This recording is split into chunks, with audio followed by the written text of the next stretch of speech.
কোটি টাকার সম্পদ রেখে বাবায় মারা গেল। 24 ঘন্টা বাবার লাশ দরজার সামনে ফালায় রাখলো। দুইটা বড় বড় সন্তান বাবার লাশটা দাফনের চিন্তাও করে না।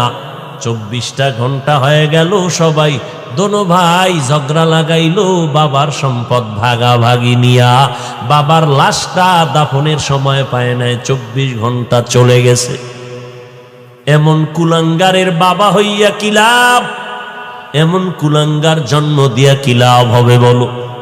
মদিনার নবী বলেন, ও সন্তানের মা বাবা, সন্তানটারে তুমি 7 বছরে নামাজের মুসাল্লায় দাঁড় করাও। 7 বছরে কেন বললেন? ছোট থেকে যদি কন্ট্রোল করতে না পারো, বড় হলে আর কন্ট্রোলে আসবে না। আর সন্তানের জ্বালা বড় কঠিন জ্বালা। সারা দুনিয়ার বাদশা বানাইলেও শান্তি নাই যদি সন্তান বাবারে আব্বা বলে সম্মান না করে। সারা দুনিয়াবাসী পাও মুসাইয়া দিলে কি লাভ হবে? স্ত্রী যদি স্বামী বলিয়া সম্মান না করে, সন্তান যদি বাবা বলে সম্মান না করে। আল্লাহর ঘরও এখন নিরাপদ নাই ইবাদতের ক্ষেত্রে। সেখানেও ঝগড়া, সেখানেও মারপিট। মসজিদের মধ্যেও মানুষ শান্তিতে আল্লাহর ইবাদত করতে পারে না। তাহলে দুনিয়ার পরিবেশ না পাক, আমি দুর্বল। 3 নাম্বার, আমি যে জান্নাতের পথে আগাবো, আমাকে 3 দল শয়তান আমারে ধাওয়া করে, পেছন থেকে টানে আমাকে জাহান্নামে নেওয়ার জন্য। এক শয়তান হলো ইবলিস, জিন শয়তান। আর এক দল শয়তান হলো মানুষ রূপী আমার বন্ধু বান্ধবের মধ্যে শয়তান। আর একদল শয়তান হলো আমার নফসের ভেতরে থাকে, বডির মধ্যে তাকে নফস শয়তান বলে। এই 3 দল শয়তান 24 ঘন্টা মেহনত করে আমাকে কেমনে জামাত থেকে তরক করবে। নামাজ যেন জামাতে পড়তে পারি না, মা বাবার সাথে যেন তর্কে জড়াই, আলেমের বিরুদ্ধে যেন কথা বলি, নবীর বিরুদ্ধে কথা বলি, শিরিকের মধ্যে যেন ঢুকে যায়। এই 3 শয়তান আমার পেছন দিক দিয়ে টানে, জাহান্নামে নিবে। এত ঝামেলার ভেতরে আমি একা, শত্রু আমার ডানে বামে, ভেতরে সামনে পেছনে, আমি এখন কেমনে আগাবো? আল্লাহ বলেন, আগানোর কোনো পথ নাই। যদি আগাইতে চাও, সাহায্য ছাড়া তুমি আগাইতে পারবা না। একা একা পারবা না, তুমি পড়ে যাইবা। এখন তুমি সাহায্য যে নিবা, কার থেকে সাহায্য নিবা, কিভাবে নিবে, এটা ভালো করে জানো। সাহায্য ছাড়া চলার উপায় নাই। এই কথার মধ্যে সব একমত হয়ে গেলাম যে কোন মানুষ সাহায্য ছাড়া, অন্যের সহযোগিতা ছাড়া চলতে পারবে না। না দুনিয়ার লাইনে পারবো, না আখিরাতের লাইনে পারবো। দুনিয়ার লাইনে পারবো না। আমার টাকা পয়সা বাড়ি গাড়ি আছে, কিন্তু চলার মতো গাড়ির চালানোর যোগ্যতা আমার নাই। অতএব আমার ড্রাইভার লাগবে গরিব। আবার আমি যদি চালাইতেও পারি, কিন্তু আমি দুর্বল, রাস্তায় গাড়ি নষ্ট হয়ে গেল, এখন ইঞ্জিনিয়ারের কাছে যেতে হবে, আমি পারবো না, আমি সেখানেও দুর্বল। আমার খানাটা পর্যন্ত রান্না করার জন্য আর একজনের দিকে তাকায় থাকতে হয়, আমি রান্না করতে পারি না, আমি বড় দুর্বল। আমার বাথরুমটা, বড় লোকের বাথরুমটা পরিষ্কারের জন্য গরিব কর্মচারী লাগবে, না হয় বাথরুম পরিষ্কার করা যাবে না, আমি সেখানেও দুর্বল। আমার জামা কাপড়গুলো পরিচ্ছন্ন করার জন্য লোক লাগবে, কাজের লোক, কারণ আমারটা আমি ধুইতে পারি না, সেখানেও আমি দুর্বল। আমার টাকা পয়সা বাড়ি গাড়ি আছে, কিন্তু আমার গরিব যদি সাহায্য না করে চলতে পারি না। মাছ বাজারে যাওয়া সম্ভব না, যদিও গেলাম আনবে কে? আমার কর্মচারী না থাকলে আমি দুর্বল। অতএব দুনিয়ার লাইনেও আমি দুর্বল, আখিরাতের লাইনেও দুর্বল। কোরআন পড়তে জানি না, পড়তে জানলে তরজমা পারি না, তরজমা পারলে ব্যাখ্যা জানি না। কথা বুঝেননি কিছু? কি বুঝেন? হুজুর টুজুর লাগে না, হ্যাঁ? মাযহাব লাগে না, পীর আল্লাহওয়ালা লাগে না, আল্লাহ হেদায়েত দান করুন। সাহায্য ছাড়া চলা যাবে না, এটাই ফাইনাল। এখন সাহায্য কার থেকে নিব? যার মধ্যে তিন দিকের দুর্বলতা নাই তার থেকে সাহায্য নিতে হবে। এক নাম্বার, যার কোনো পেছনে টান নাই। দুই, যার কোনো অভাব নাই। তিন, যার মধ্যে কোনো ব্যক্তি স্বার্থ নাই। এই তিনটা দুর্বলতা যার মধ্যে নাই তার থেকে সাহায্য চাও। চেয়ারম্যানের দিকে নজর করো, এমপি মন্ত্রী সরকারের দিকে তাকাও, তাদের থেকে যে আমরা সাহায্য নিব আগে দেখবো তিনটা দুর্বলতা তার মধ্যে আসেনি। নজর করে দেখলাম এমপি মন্ত্রী কেন, দুনিয়ার এমন একটা কোনো মানুষ দেখি না যার পেছনে কোনো টান নাই। যত আগাইতে চায় মাইয়া পোলায় পেছন দিয়ে ধরে, আমার এইটা দাও সেইটা দাও।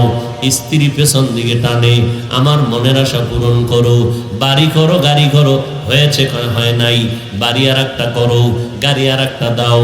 করতে করতে দিতে দিতে অনেক স্বামী ফকিন্নি হয়ে গেছে, এরপরেও ম্যাডামের মন ভরতে পারে না। এরকম ম্যাডাম জগতে আছে না নাই? সারা দুনিয়াও যদি দাও ম্যাডাম বলবে কলিজা ঠান্ডা হয় নাই, আরো দাও আরো দাও। একটু যদি স্বার্থে আঘাত লাগে বলে এই ঘরে এসে কখনো শান্তির বাতাস পেলাম না, কষ্ট করে করে জীবনটা কাটায় দিলাম। এইভাবে জীবন চলে। কত স্বামী জীবনটা উৎসর্গ করিয়া স্ত্রী পরিবার সন্তানের পেছনে সব বিলীন করে দেয়। জীবনটাকে জীবন বলে না, রাত নাই দিন নাই ঘুম নাই খানা নাই, সব দেওয়ার পর অনেক আল্লাহর বান্দি ওই স্বামীর কষ্টের টাকা পয়সা মন মতো বন্ধু বান্ধবের পেছনে নষ্ট করে। এমনকি ওই আল্লাহর বান্দিরা স্বামীকে রাস্তার ভিক্ষুক বানাইয়া অন্য রাস্তায় চলে যায়। কষ্ট করে থাকবে তাও না, রাস্তা আর একটা দোষ। স্বামীরটা খাইয়া ভিক্ষুকের থালা দিয়ে অন্য রাস্তায় চলে গেল। এরে আল্লাহর গোলাম, তাহলে জমিনের মধ্যে এমন একটা মানুষ নাই যার কোনো পেছনে টান নাই। আমাকেও পেছনে টানে, আপনাকেও পেছন দিকে টানে। প্রত্যেকটা মানুষের কোয়ালিটি অনুযায়ী তারে পেছনে টানে। তিনটা দুর্বলতা যার নাই তার থেকে সাহায্য চাইতে দেরি পাইতে দেরি হবে না। চেয়ারম্যান সাহেব আমারে 5,000 10,000 টাকা দেন। চেয়ারম্যান সাহেবকে চাইতে চাইতে চাইতে চাইতে মাস গেল, বছর গেল, এরপরও দেয় না। কয় চেয়ারম্যান সাহেব দেন না কেন? বলে আমার পিছনের টান আমি ধরে রাখতে পারি না, তোমাকে কখন আমি দিব। তাহলে জমিনে এমন একটা মানুষ নেই যার পেছনে টান নাই। তিনটা দুর্বলতার দ্বিতীয়, যার কোনো অভাব নাই। জমিনের মধ্যে এমন একটা মানুষ তালাশ করে দেখবেন যার কোনো অভাব নাই। দুনিয়াতে এমন একটা মানুষ তালাশ করে পাবেন কিনা খুঁজেন, এমন একজন মানুষ যার কোনো অভাব নাই। আসেনি বলেন তো?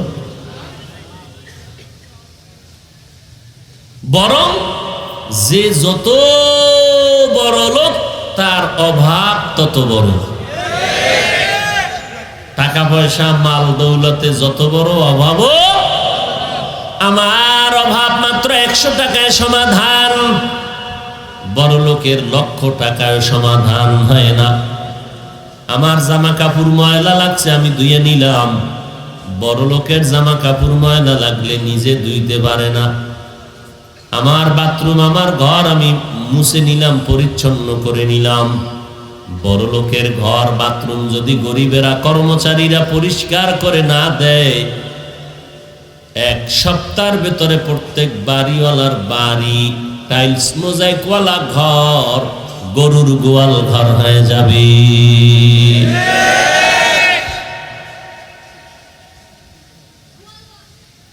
কঠিন হালাত। তাহলে কি পরিমাণ দুর্বল বড় লোকেরা গরিবের কাছে, কি পরিমাণ দুর্বল।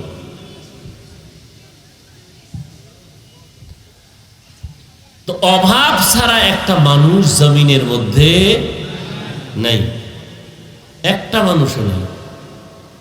তিন নাম্বার, যার স্বার্থ নাই এমন একজন পীর বুজুর্গ বের করেন যার স্বার্থ নাই।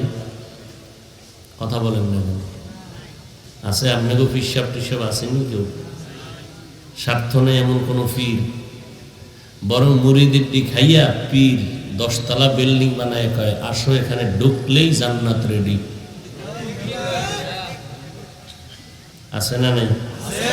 তাহলে পীর মুরিদেরটা খাইয়া মুরিদের ফকির, নিজে ধনী। তাহলে স্বার্থ আছে না নাই? স্বার্থ ছাড়া পৃথিবীতে দুইটা মানুষ মোনাজাত দিয়ে দেমুরে বেড়া ডিস্টার্ব করিস না। দুইটা মানুষ পাইছি যার কোনো কি নাই। কথা বলে না? কয়জন?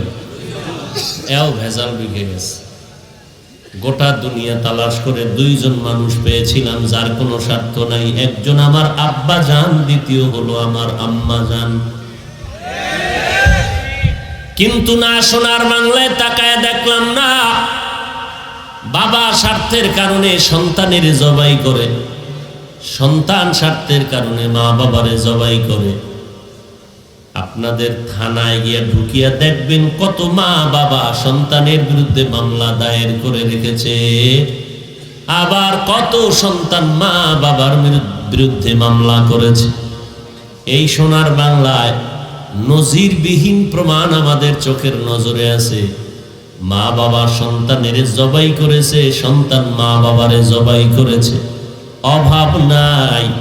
তাহলে নজর করে দেখলাম মাও স্বার্থ ছাড়া চলে না, বাবাও স্বার্থ ছাড়া চলে না। জমিনে এমন একটা মানুষ নাই যার কোনো স্বার্থ নাই, অভাব নাই। এমন একটা মানুষ নাই যার কোনো অভাব নাই। জমিনে এমন একটা মানুষ খুঁজে পাওয়া যাবে না যার পেছনে টান নাই। আমি বলেছিলাম সাহায্য তার কাছে চাও, চাইতে দেরি পাইতে দেরি না। যার মধ্যে 3টা দুর্বলতা থাকবে না। 1 নম্বরে পিছু টান, এরপরে অভাব, এরপরে স্বার্থ। জমিনের মধ্যে এমন কোন মানুষ জমিনে তালাশ করে পাওয়া যাবে না। হ্যাঁ, একজন পাওয়া যাবে যার পেছনে কোনো টান নাই, যার কোনো স্বার্থ নাই, যার কোনো অভাব নাই। তিনি হলেন আমার একমাত্র আল্লাহ। আল্লাহর পিছনে টান আছে নাইয়া বলা আসেনি?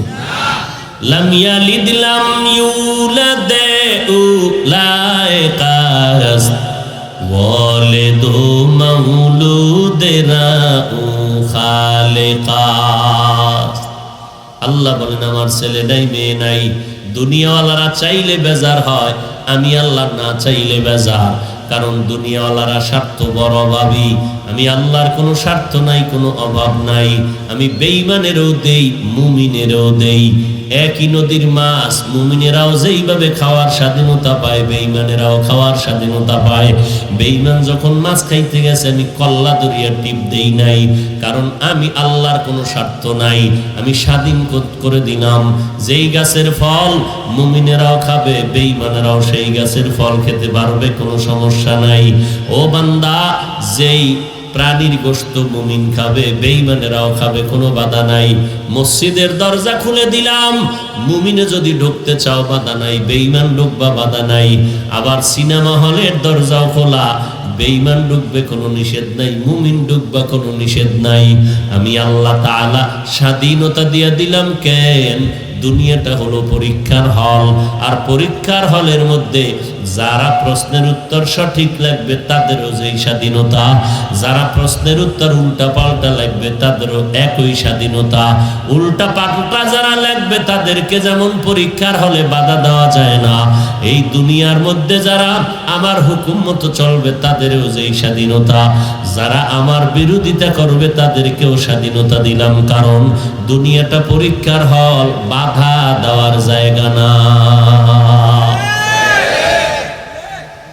আমি স্বাধীনতা দিয়ে দিলাম। আমি আল্লাহ স্বার্থের জন্য কারো দরজা বন্ধ করি নাই। আমি আল্লাহ যে চাইবে তাকেই দিব, তবে কারোটা দিব খুশি হইয়া, কারোটা দিব বেজার হয়ে। দেওয়া কম দিব না। আমি আল্লাহ স্বার্থহীন, অতএব বান্দা সাহায্য যদি চাইতে চাও জমিনের কারো কাছে চাইও না, একমাত্র আল্লাহর কাছে সাহায্য চাইও। কার কাছে? আর কারো কাছে চাইতে পারবো, দিবে না। মন ভরে কেউ সাহায্য আমাকে করবে না। মানুষ একটা পশুকে সহযোগিতা করে, মানুষকে করে না। মানুষ গলায় পাড়া দিয়ে মানুষের উপকার করে। গলায় পাড়া দিয়ে কি করে? উপকার। বুঝেননি? গলায় পাড়া দিয়ে উপকার মানে গরিব কয় কিছু টাকা দাও, ঠিক আছে সুদে নে, তার মানে গলায় পাড়া দিয়া উপকার। 5,000 দিব, 10,000 আমারে দিবি। এরকম হারামখোর আছে না নাই? আল্লাহ হেদায়েত দান করুন। যারা সুদ দেয়, যারা নেয়, যারা সাক্ষী থাকে, যারা লেখে, উভয় জাহান্নামী। এদের নামাজ কবুল হবে না, রোজা কবুল হবে না, দান সদকা কবুল হবে না, জিকির কবুল হবে না, তেলাওয়াত কবুল হবে না, কোনো মোনাজাত কবুল হবে না, হজ করলে হবে না, জাকাত দিলে কবুল হবে না, লাব্বাইক কবুল হবে না, মক্কা মদিনায় গেলেও গুনাহ মাফ নাই। আল্লাহ কয় রেডি হ, আমি তোর সাথে যুদ্ধ করব। আল্লাহর সাথে যুদ্ধ করার সাহস আছে কারো? অথচ আল্লাহ যুদ্ধের ঘোষণা দিয়েছেন। কারণ তুই সুদ খাও, তুই তো হারামজাদা, তুই 24 ঘন্টার সেকেন্ডে সেকেন্ডে সেকেন্ডে নিজের গর্ভধারিণী মায়ের সাথে জিনার গুনায় লিপ্ত। না খাইয়া মরে যাবা, তারপর হারাম খাইবা না। আমার আল্লাহর কাছে অভাব নাই। সাহাবায়ে কেরাম কষ্ট করে জীবন চালাইছেন, তারপরও হারাম খায় নাই। এরে নবীর আশিক, আমার আল্লাহর দরবারে কোনোটার অভাব নাই। ও আল্লাহর গোলাম, রিকশা চালাইয়া খাও, নামাজ পড়ো, এরপর শান্তি, কিন্তু হারাম খাওয়ায় কোনো শান্তি নাই। যত বড় টাকার গরম দেখো না কেন, ঘরে যাইয়া খবর নাও, বউ নিয়ে শান্তি নাই, মাইয়া পোলা নিয়ে শান্তি নাই, মানসিক জ্বালায় রাতে ঘুম নাই, মানসিক যন্ত্রণায় রাতের বেলা কি নাই। এরপরে মামলা হামলার ভয় তো আছে। ওই আল্লাহ তাআলা বলেন আমার কাছে সাহায্য প্রার্থনা করো, কারণ আমার কোনো অভাব নাই। দুনিয়াওয়ালারা দিব দিব বলে দরজা খুলে আবার আটকায় দেয়। আল্লাহ বলেন আমার দরজা খুলে দিলাম, কখনো দরজা বন্ধ হবে না। রাতের বেলা ডাক দিবি আমি হাজির, দিনের বেলা ডাকবি হাজির, জঙ্গলে বয়া ডাক দিবি হাজির, নদীর মধ্যে বয়া ডাক দিবি আমি হাজির। আমার নবীর থেকে দামি কোন নবী? এই যুবকেরা ঘুমাও, আমার নবীর থেকে দামি কোন নবী? আমার নবীর থেকে দামি কোন পীর? আমার নবীর থেকে দামি কোন মুহাদ্দিস, কোন বুজুর্গ আছে কেউ? সেই নবী কিছু জীবনে প্রয়োজন যদি হতো, আমার নবী বলো কার কাছে চাইতেন?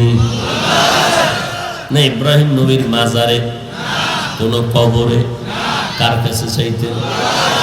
قال النبي صلى الله عليه وآله وسلم إذا سألت فاسأل الله وإذا استعنت فاستعن بالله। ও বান্দা, কিছু সুয়াল যদি করতে চাও আল্লাহর কাছে সুয়াল করো, সাহায্য যদি চাইতে হয় আল্লাহর দরবারে সাহায্য চাও। আমার নবী যদি আল্লাহর কাছে চাইতে পারেন, ওই নবীর উম্মত হয়ে বলো আল্লাহর কাছে চাইতে তোমার টেনশন কেন?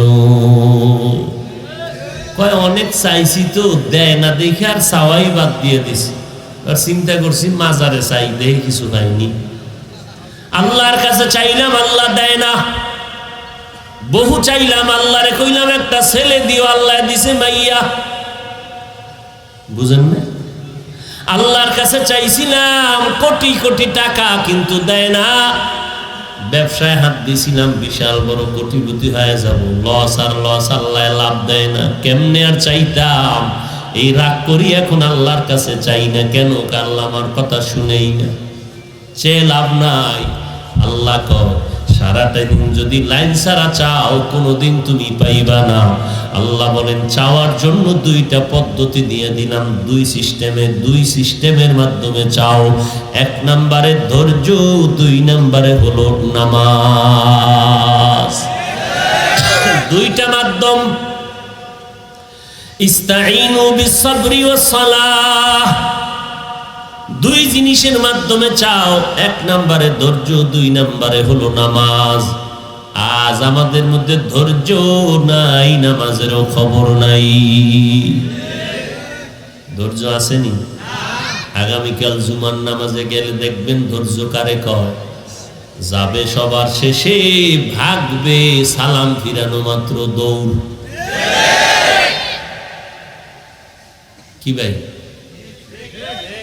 এরকম অন্যায়কারী আপনাদের মধ্যে কেউ নাই?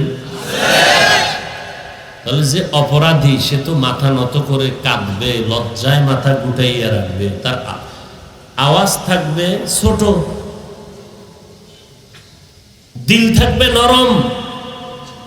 কই আপনাদের আওয়াজে মনে হয় অহংকার আরো বেড়ে গেল, দিলের মধ্যে আরো খুব অহংকার,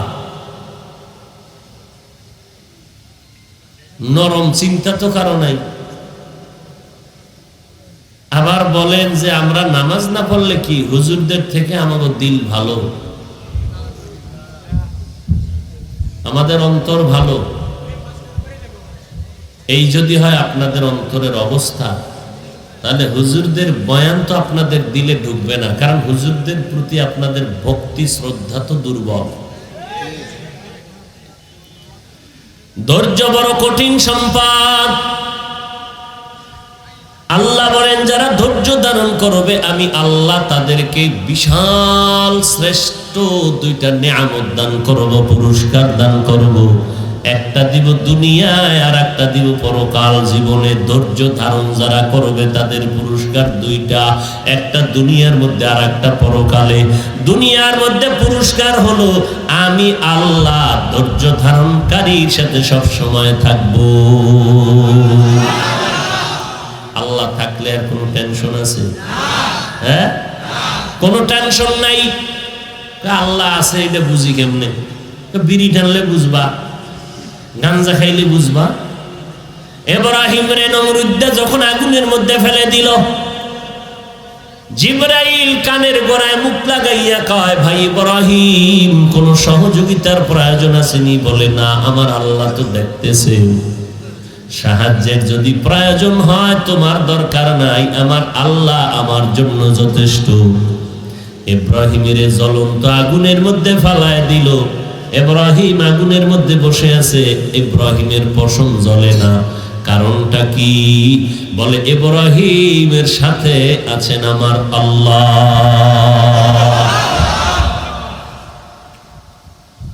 আল্লাহ যার সাথে আছে তার কোনো পেরেশানি নাই, কোনো ভয় নাই। আল্লাহ পাক ওই বান্দার সাথে যে ধৈর্য ধারণ করবে, ধৈর্য তিন প্রকার। গুনাহের বেলায় ধৈর্য, মুসিবতের বেলায় ধৈর্য, ইবাদতের বেলায় ধৈর্য। মুসিবত আসছে, তুমি ধৈর্য ধারণ করো, সবর করো, আল্লাহর সাহায্য চাও। ধৈর্য ধারণকারীদের একটা গুণ আল্লাহ কোরআনে বলছেন, এরা মুসিবত আসলেই বলবে ইন্না লিল্লাহি ওয়া ইন্না ইলাইহি রাজিউন। ধৈর্য ধারণ করবে, হাজারো মুসিবত আসবে, আমি পেরেশান হব না, আমার আল্লাহর উপরে আমি ভরসা করব। দেখব মুহূর্তের মধ্যে বিপদ আমার থেকে কেটে গেল। মুসিবতে ধৈর্য ধারণ করা, গুনাহের বেলায় ধৈর্য ধারণ করা। ও বান্দা, ফজরের 4 রাকাত নামাজ পড়তে মাত্র 20 মিনিট লাগবে। ও বান্দা, ওই 20 মিনিটের ঘুমের মজা পাইয়া তুমি 4 রাকাত নামাজ ছেড়ে দিলা। ধৈর্য ধারণ করিয়া যদি একটু উঠা, ধৈর্যের সাথে পানি দিয়া ওযু বানাইয়া, ধৈর্যের পরিচয় দিয়া যদি নামাজে যাইতা, আল্লাহ পাক রব্বুল আলামিনের পয়গম্বর বলে ঘুমাইয়া যেই সময় কাটাইছো ওই সময়টাও নেকের পাল্লায় ওজন দেওয়া হবে।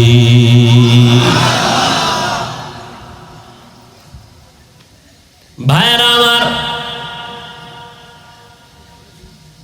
গুনাহের বেলায় ধৈর্য। মোবাইল পাইছো হাতের মধ্যে, এখন দুনিয়ার কেউ দেখে না, কেউ দেখে না, আমার মা নাই বাবা নাই, অন্ধকার রাতের পর্দা লাগানো। এখন আমি যদি কোনো বেগানার সাথে কথা বলি, কেউ জানবে না, কেউ দেখবে না। এরে বান্দা, কথায় বড় মজা, কিন্তু ধৈর্য ধারণ করে আল্লাহর মহব্বত নিয়ে যদি চুপ থাকো, গুনাহের থেকে বাঁচতে পারো। আল্লাহ তাআলা বলে, রে বান্দা, আমি তোর সাথে আছি, দুনিয়ায় কোনো ভয় নাই, পরকালেও কোনো ভয় নাই। ইবাদতের বেলায় ধৈর্য। এই যে ইবাদতের বেলায় নামাজ পড়তে গেলেন, ওখানে 10 মিনিট সময় দিলে নামাজটা যেহেতু পড়লেন, ওই লামসাম কেন, ধোকা দেওয়ার জন্য কেন, ভালো করে এই পড়েন। যেহেতু নামাজটা পড়তে গেছেন ওই জুমায়, তো অর্ধেক পড়া আর অর্ধেক বাদ দিয়ে আসলেন কেন? পড়লে পুরাটাই পড়েন। ইমাম সাহেবের সাথে 2 রাকাত, আগে 4 পরে 4, এতে আর কি পরিমাণ সময় নষ্ট হবে? ধৈর্য নাই। বয়ান 5 মিনিট বেশি হয়ে গেলে মাথা গরম। নামাজের ভেতরে কিরাআত যদি একটু বেশি পড়ে তো মাথা গরম হয়ে যায়। ধৈর্য ধারণ কর। দুনিয়াতে পুরস্কার হলো আমি আল্লাহ তোমার সাথে থাকবো, আখিরাতের পুরস্কার হলো আমি আল্লাহ তোমাকে বিনা হিসাবে জান্নাত দিয়ে দিব। আতিনা ফি দারে দুনিয়া না হাসান, আতিনা ফি দারে উকবানা হাসান, ইয়া গিয়াসাল মুস্তাগীসিন ইহদিনা লাফতিখারা বিল উলুমি ওয়াল গিনা। সাহায্য চাওয়া লাগবে নি? সাহায্য ছাড়া চলতে পারবেন? বুঝালেন, কিন্তু সাহায্য ছাড়া চলার উপায় আছে? নাই। সাহায্য লাগবে। কার থেকে নিবেন? জোরে বলেন। কয় পদ্ধতিতে চাইতে হবে সাহায্য? 2। 1 নম্বরে ধৈর্য, 2 নম্বরে নামাজ। বছরে একবার নামাজ, তাহলে মাসে একবার, তাহলে কথা বলেন। দৈনিক 5 বেলার নামাজ, মাঝে মাঝে 2-1 বেলার নামাজ ছেড়ে দিলে কোনো সমস্যা হবে? হবে। তাহলে পিঠটারে রেডি করে যাও, ফেরেশতারা লেখা নিছে হবে বলার পরেও যারা নামাজ পড়ো না, কেমন শাস্তি তোমার জন্য অপেক্ষায় আছে চিন্তা করো রে বাবা। এরে যুবক, মনে মনে ভাবতেছো হুজুরদের কথা কয় আমগো মন মতো চলবো, মনে মনে ভাবতেছো হুজুরদের কথার কোনো ভ্যালু নাই। না রে বাবা না, আজও পর্যন্ত 1500 বছর হয়ে গেল আল্লাহর কোরআনের একটা ভুল কেউ বের করতে পারে নাই, বরং ভুল বের করতে গিয়া কত বিধর্মীরা পর্যন্ত কালেমা পড়ে মুসলমান হয়ে গেল। ও যুবক, আজকে তুমি বয়ান শুনতেছো, মানবা কিনা জানা নাই। ও যুবক, কি মনে মনে ভাবতেছো কোরআন হাদিস অনুযায়ী যদি হুজুরদের কথা মেনে চলো স্বাধীনতা নষ্ট হয়ে যাবে? বলো, আমরা কোরআনওয়ালা নবীর তরিকা মানিয়ে যারা চলি, আমরা কোন দিক থেকে স্বাধীনতা হারিয়ে ফেলেছি? তোমার মতোই তো স্বাধীনভাবে চলতেছি, তোমার মতোই তো 3 বেলা খাইতেছি। পোশাক আদির স্বাধীনতা আছে, 3 বেলা খাই, তোমার থেকে পিওর খানা খাই, ভালো খানা খাই, বেশি খাই। এবার তুমি ঘুমাও, আমরাও তো ঘুমাই। তোমরা লেখাপড়া করো স্বাধীনভাবে, আমরাও করি। তোমরা ব্যবসা করো, চাকরি করো, আমরাও করি।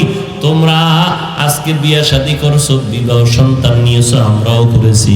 তোমরা দেশ বিদেশ ঘুরো স্বাধীনভাবে, আলহামদুলিল্লাহ। আমরা নবীর তরিকাও মানিয়ে তো দেশ বিদেশ সফর করি স্বাধীনভাবে, কোনো তো পরাধীনতা নাই।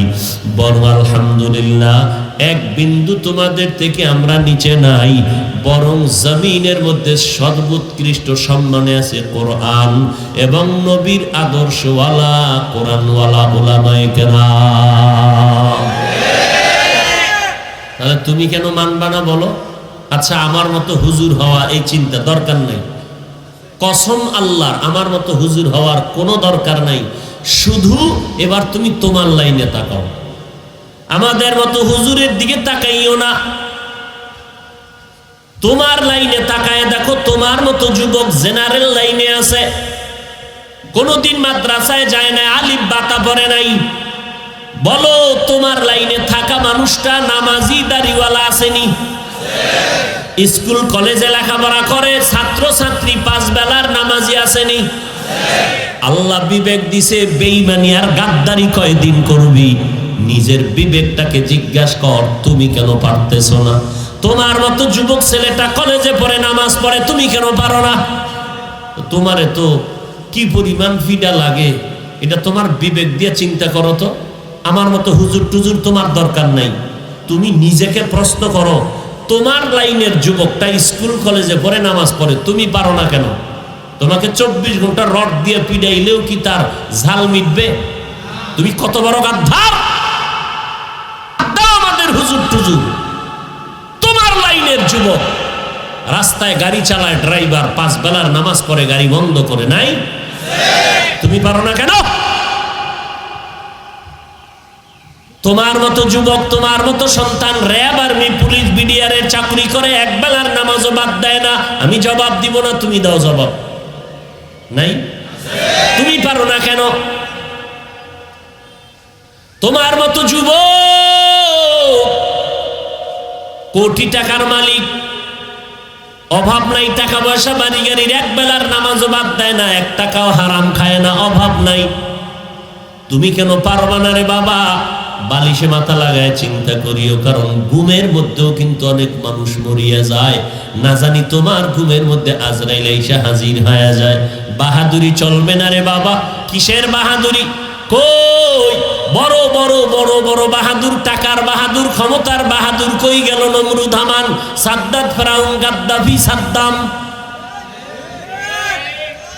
এরে আল্লাহর গোলাম, তোমার মতো সন্তান ফ্যাক্টরিতে, গার্মেন্টসে শ্রমিকের কাজ করে, 1 বেলার নামাজও বাদ দেয় না, এমন যুবক যুবতী আছে না নাই? ও ভাইজান, তুমি কেন পারবা না? একটু চিন্তা করো। তোমার মতো বান্দা আজকে দেখো, ডাক্তার, প্রফেসর, ইঞ্জিনিয়ার, এমপি, মন্ত্রী, ব্যবসায়ী, চাকরিজীবী, 5 বেলার নামাজি, অভাব নাই। ও আল্লাহর বান্দা, আজকে আমিও তো তোমার মতো প্যান্ট শার্টটাই লাগাইয়া যদি রাস্তায় মাস্তানি ভাব নিয়ে চলতাম, কেউ বাধা দিত না। টুপিটা মাথায় দিলে মাথা গরম লাগে, তোমার থেকে মোটেও কম বুঝি না। এরপরও কেন টুপি ফালাই না? দাড়িটা লম্বা করার কারণে যৌবনের ভাব চলে যায়। এরপরেও কেন দাড়িটা লম্বা করলাম, কামাই না, ফালাই না, কাটি না? লম্বা জামাটা গায়ে দেওয়ার কারণে শরীর বড় গরম লাগতেছে। এরপরও শরীরের ভেতরে কেন এই জামাটা রাখছি, ফালায় দেই না। 5 বেলার নামাজ পড়ি, কওমি মাদ্রাসায় লেখাপড়া করেছি, কত মানুষ কত বাজে কথা বলছে, এরপরও কেন এই রাস্তাটা সারি নেয় রে বাবা? চিন্তা ভাবনা করে দেখলাম, আমি দুনিয়াতে আজকে যতই ভক্তবৃন্দ দেখি, আমার ডানে বামে সামনে পেছনে টাকা পয়সা, বাড়ি গাড়ি, ভক্তর অভাব নাই। কিন্তু আজকে আমি বক্তা আর শ্রোতা। একদিন যেমন আসবে, আমার যখন আজরাইল আমার রুহুটা নিয়ে যাবে, আমার আপন ছেলে মেয়েরা আমার গায়ের গেঞ্জিটা বেলেট দিয়ে কেটে রেখে আমাকে সাদা কাফনের 3টা কাফন দিয়া প্যাকেট করিয়া এরপরে এমন একটা জায়গায় রাখবে, কবরে, যেখানে বাঁশবাগান, দিনের বেলা যাইতেও বড় ভয় লাগে, যেখানে সাপ বিচ্ছু থাকে, এই জায়গায় কবর খনন করিয়া পাড়াইয়া পাড়াইয়া মাটি দিয়া আমার সন্তান, আমার পরিবারের সবাই ঘরের দরজা লাগায় ঘুমাবে আরামে। 1 সপ্তাহ 1 মাস পরে আর নামগন্ধ নিবে না। 2-1 দিন কান্নার পরে তাদের অবস্থা স্বাভাবিক হয়ে যাবে। আমার মাথার ঘাম পায়ে ফেলানো টাকা পয়সা দিয়ে তারা আরামে খাবে আর ঘুমাবে, আর আমি খালি হাতে হাজারো টন মাটি বুকের মধ্যে নিয়ে কবরে পড়ে থাকবো। ওই জায়গায় আমার মা বাবা কেউ নাই, এখন আমি একা। একটা ছোট ঘর, দুনিয়াতে ছোট একটা রুম আমাকে দিলেও তো আমি একা ঘুমাইতে পারি না, রাতের বেলা ভয় পাই। অথচ ওই অন্ধকার কবরে আমারে রাখার পর ওই জায়গায় 2 জন ফেরেশতা চলে আসবে 3টা প্রশ্ন করার জন্য। রবের পরিচয় দাও, ধর্মের পরিচয় দাও, রাহমাতুল লিল আলামিনের পরিচয় দাও। তুমি কত বড় আলেম প্রশ্ন করা হবে না, তুমি কত বড় টাকাওয়ালা কোনো প্রশ্ন করা হবে না, তুমি কোন দলের নেতা কোনো জানার জিজ্ঞাসাও করা হবে না। সবার বেলায় প্রশ্ন তিনটা, আমাকেও যেই প্রশ্ন আপনাদেরকেও সে একই প্রশ্ন করা হবে।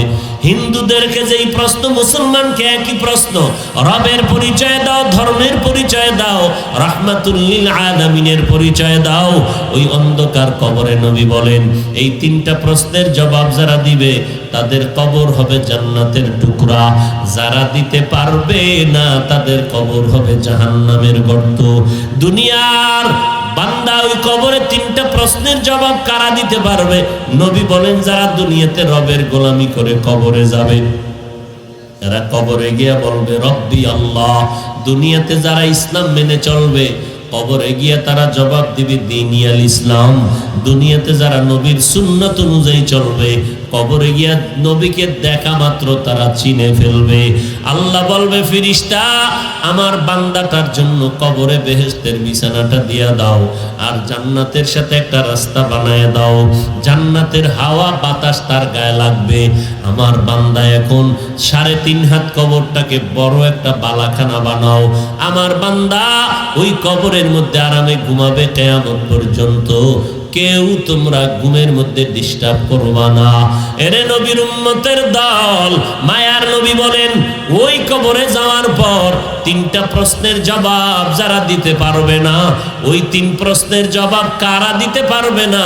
দুনিয়াতে যারা রবের গোলামি করে না, আল্লাহর নবীর সুন্নত মানে না, দুনিয়াতে যারা ইসলাম মানে না, এমন কপাল পোড়া এই সমাজের মধ্যে দেখবেন আছে, নিজেও নামাজ পড়ে না, যারা নামাজ পড়ে তাদেরকেও পছন্দ করে না, নিজেও দাড়িটা লম্বা করে না, যারা দাড়ি লম্বা করে তাদেরকেও পছন্দ করে না, নিজেও হালাল খায় না, যারা হালাল ভাবে উপার্জন করে তাদেরকেও পছন্দ করে না, নিজেও পর্দা করে না, যারা পর্দা করে চলে তাদেরকেও পছন্দ করে না, নিজেও আল্লাহর নামের জিকির করে না, যারা জিকির করে তাদেরকেও পছন্দ করে না।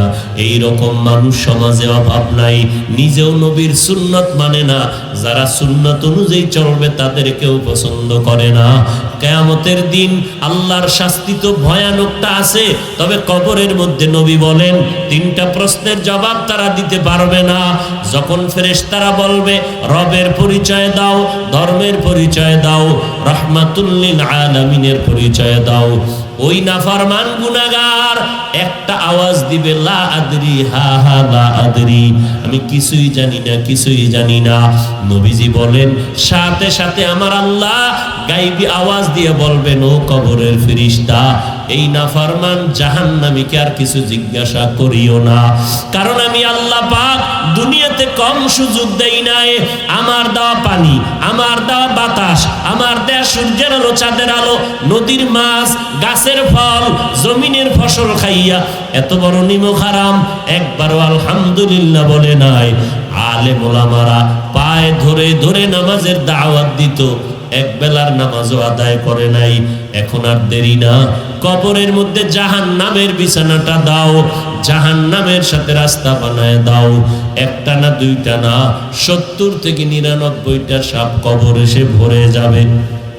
নবীজি বলেন আল্লাহ তাআলা তাৎক্ষণিকভাবে রাগান্বিত হইয়া আওয়াজ দিয়ে বলবেন ও কবরের মাটি, এই নাফরমান গুনাহগারকে 2 পার্শ্বের মাটি জোরে জোরে চাপ দাও। এত জোরে কবরের মাটি 2 পার্শ্ব থেকে চাপ দিবে, পাজরের হাড়গুলো চুরমার হয়ে যাবে। ও আল্লাহর বান্দারা, আল্লাহর কোরআন সত্য, নবীর কথা সত্য, এর মধ্যে কোনো সন্দেহ নাই। ও নবীর আশিক, এখনো সময় আছে, তওবা করে নাও। পিছনে যত অন্যায় করেছি ওই অন্তর থেকে তওবা করে নাও। গুনার কারণে আজ হাত না পাক, চোখ না পাক, অন্তর না পাক। আল্লাহকে অন্তর দিয়া মনে মনে বলো হে মালিক, এই ময়দানে আমার মতো গুনাহগার কেউ নাই। ও আল্লাহ, গুনার কারণে আজ আমার হাত না পাক, চোখ না পাক, আমার মা বাবা কেউ গুনার খবর জানে না। যদি জানতো আমারে সমাজে জায়গা দিত না। আপনি জানার পরেও তো রাগ করিয়া পানি খানা বন্ধ করেন নাই রে আল্লাহ। আজ আমি তওবার নিয়ত করে ফেললাম। ও যুবক, এখনো সময় আছে। কাছে তওবা করে নাও। সম্মান দেয়ার মালিক আল্লাহ, রিজিকের মালিক আল্লাহ, হায়াতের মালিক আল্লাহ। আজকে নবীর তরিকা মতো চলতে গিয়া সম্মান কমে নাই, খানাও বন্ধ হয় নাই, স্বাধীনতাও নষ্ট হয় নাই, সম্মান সব জায়গায় পাই। এমপি সাহেব দেখলে কয় হুজুর দোয়া করবেন, মন্ত্রী দেখলে কয় দোয়া করবেন। দুনিয়ার লাইনের সব মানুষগুলো সম্মান করে। খালি মনে করিও না আমগো হুজুরেরাই বুঝি সম্মান করে, না, বরং দেখতেছি অনেক জাতি ভাইরা বিরোধিতা করে, কিন্তু সাধারণ মুসলমান কোরআন ওয়ালাদের কলিজা ভরিয়া সম্মান করে।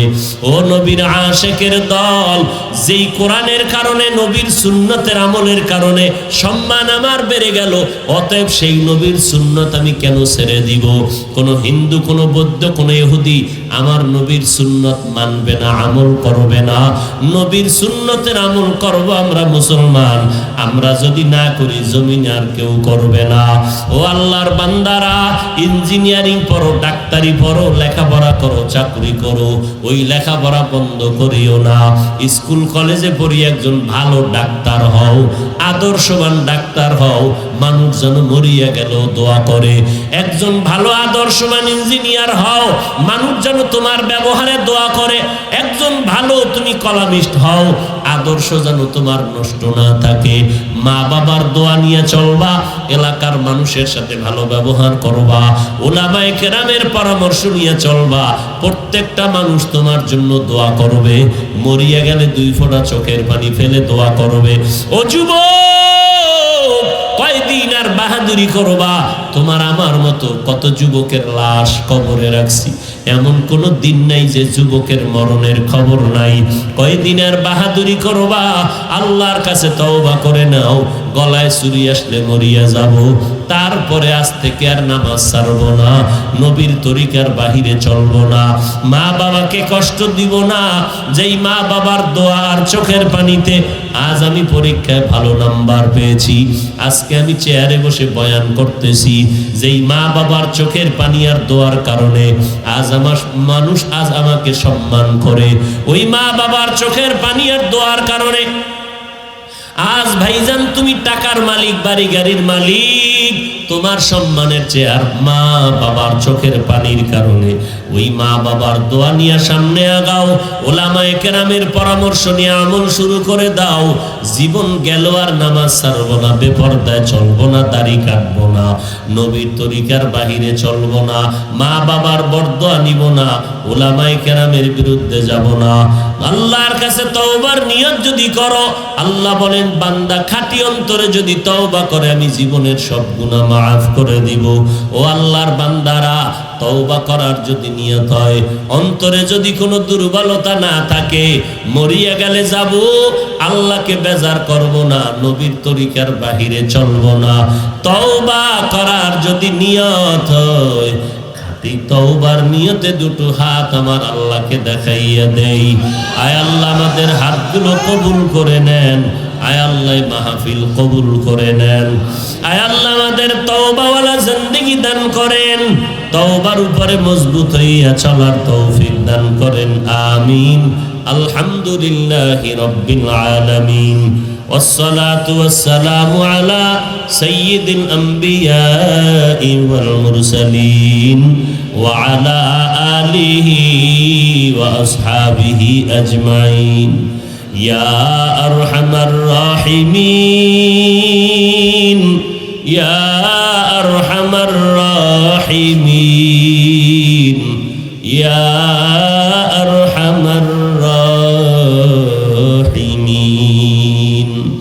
رب ارحمهما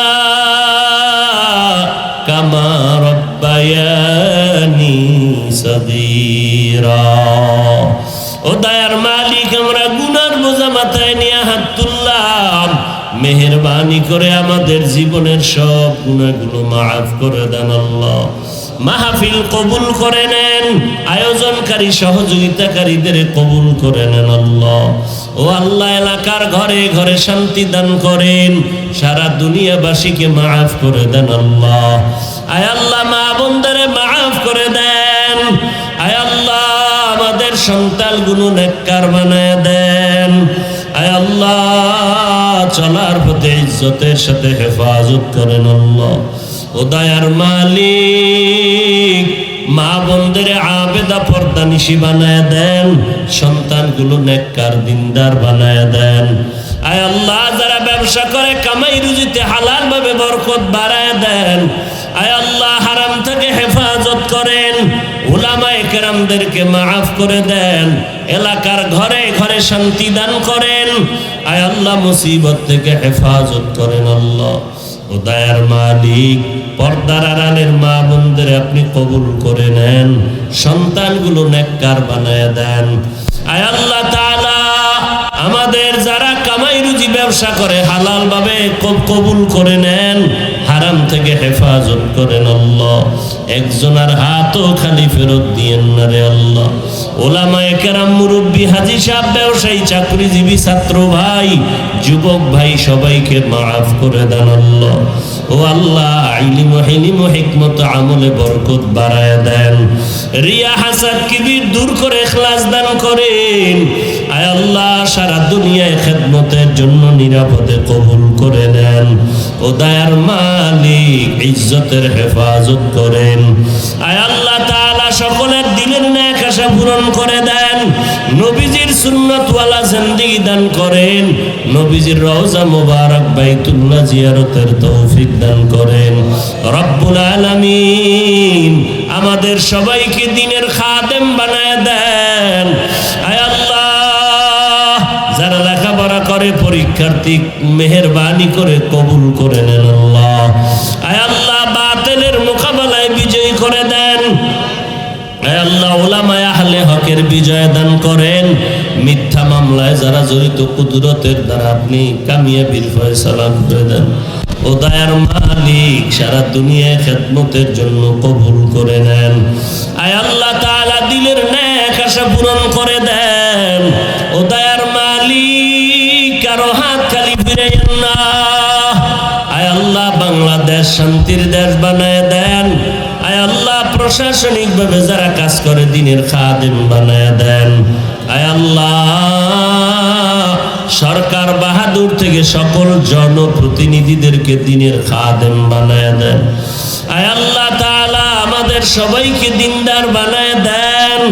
আমরা যারা হাত তুলেছি জানি না কার মা নাই, কার বাবা নাই, অন্ধকার কবর থেকে দোয়া চায়। ও আল্লাহ, জানি না কারা ইয়তীম, মেহেরবানি করে সবার কবর জান্নাতের বাগান বানায় দেন আল্লাহ। যারা বেঁচে আছেন হায়াত বাড়ায় দেন, অসুস্থ যারা সুস্থতার নেয়ামত বাড়ায় দেন।